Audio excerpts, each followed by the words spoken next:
Magandang araw po mga kaguro. Ang pag-uusapan po natin sa araw na ito ang Department Memorandum 035 Series of 2025.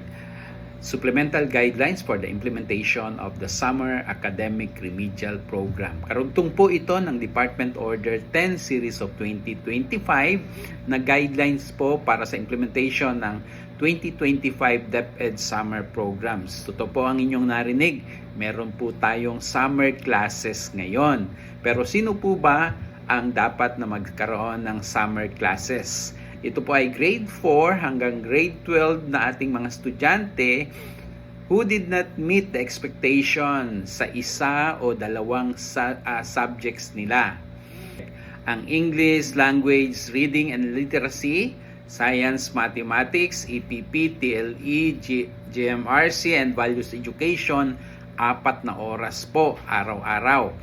Ang Makabansa, Araling Panlipunan at MAPE ay 3 oras naman po sa isang araw. Ito po ay tatagal sa May 13 hanggang June 6 o 4 na linggo.